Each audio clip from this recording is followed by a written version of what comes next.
নমস্কার বন্ধুরা, সবাই কেমন আছেন? সাহা কিচেনে আপনাদের স্বাগত জানাই। আজকে আমি একটা সজনে শাকের আইটেম নিয়ে চলে এসেছি। যদিও আমাদের বাঙালিরা হাসবে, তবুও আমার কয়েকজন নন বেঙ্গলি বান্ধবী আছে, তাই ওরা খুব বারবার আমাকে রিকোয়েস্ট করেছে। সজনে শাক ওরা খেতে জানে না, তাই আমাকে দেখাতে বলেছে, তাই আমি এটা নিয়ে এসেছি। এই যে সজনে শাক ভালো করে বেছে ধুয়ে নিয়েছি। এখানে রসুন, 5টা লঙ্কা, কাঁচা লঙ্কা, একটু শুকনো লঙ্কা ফোড়ন দেবো, একটা গোটা পেঁয়াজ, এখানে কালো জিরে, এখানে লবণ, এখানে একটু খাবার সোডা, তেল। আমি কিভাবে ভিডিওটা করতে থাকছি বন্ধুরা, আপনারা দেখতে থাকুন। আমাদের বাঙালিরা সবাই জানবে সজনে শাক করতে, তবে আমার এটা নন বেঙ্গলিদের জন্যই দিয়া হওয়ার জন্য আমি কড়াইয়ে জল বসিয়ে দিয়েছি। জল একদম ফুটে গেছে। এই ফুটানো জলের মধ্যে শাকটা আমি দিয়ে দেবো। শাক দেখে মনে হচ্ছে অনেক, কিন্তু একদম সেদ্ধ হয়ে একটু হয়ে যাবে।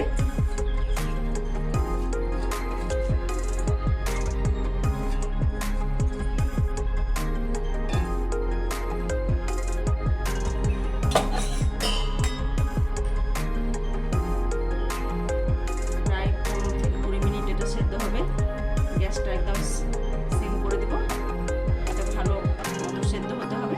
আমি এখানে অল্প করে খাবার সোডা দিয়ে দেবো। খাবার সোডা সজনে শাকে একটু দিতেই হয়।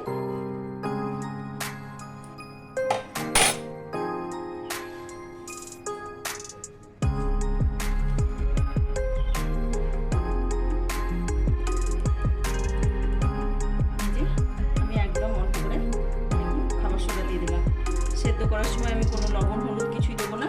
যখন রান্না করবো তখন লবণ হলুদ দেবো। এখন শুধু খাবার সোডা দিয়ে সেদ্ধ হোক। 15 মিনিট মতো সেদ্ধ করতে টাইম লাগবে। আমি এটা একটু ঢাকা দিয়ে দিব, সেদ্ধ হতে থাকুক।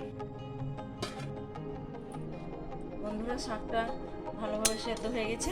এবার আমি একটা ফুটো ফুটো চালুনে ঢেলে দেবো, জলটা ঝরে যাবে। তারপর আমি রান্না করা দেখাবো।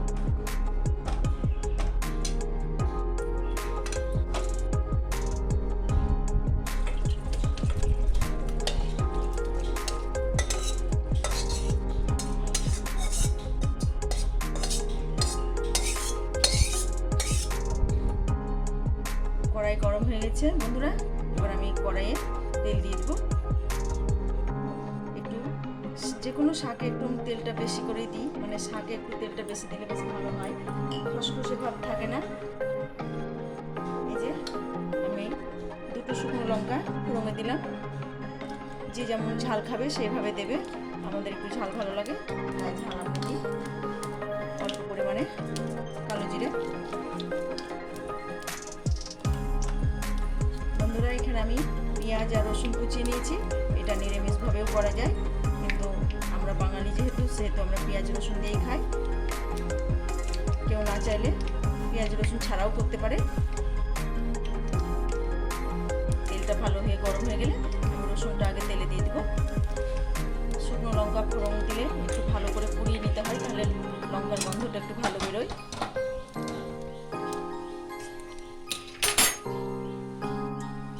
আমি রসুনটা তেলে দিয়ে দিলাম। অনেকে আবার শুধু রসুন তেলে দিয়েও করে। আমরা একটু রসুন পেঁয়াজ ভালোবাসি, তাই পেঁয়াজ রসুন দুটোই দেবো।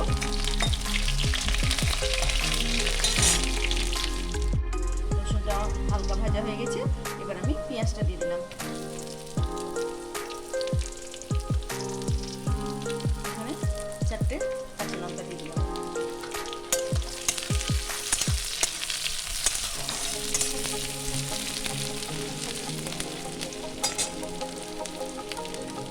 এখানে স্বাদ মতো লবণ।